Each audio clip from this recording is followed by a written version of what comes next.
we immediately look at our investment process, look at how we do our due diligence, and we updated and upgraded our due diligence checklist to include a very significant part to the ESG due diligence.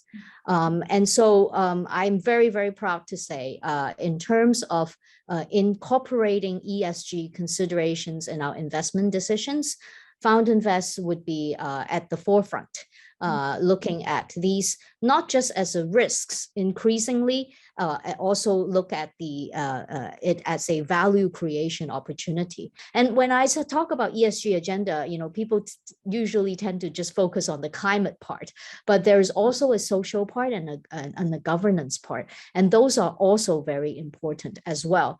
And on the social part, a lot of times people will look at diversity and inclusion, and on the governance part, people often look at like antitrust or bribery kind of risks, whether they're managed and controlled effectively. So ESG agenda is actually very, very broad, but we also see the companies who are looking to go public.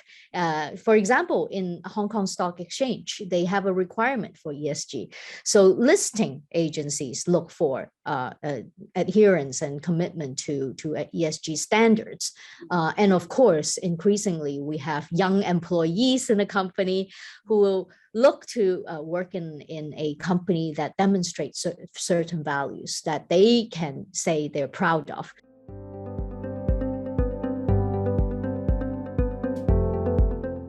People sign up to the principles, people sign up to the ideas, and then the difficulty comes from the details. Exactly who is going to manage this? Exactly how? What kind of KPIs do we want to adopt? How ambitious do we want to be? And in fact, it boils down to, can we even measure these KPIs? So this can sometimes be quite challenging, actually. So because typically companies do not have dedicated resources to drive this. The other really challenging part is to have a broad consensus, not so much on the principles, but on the scale.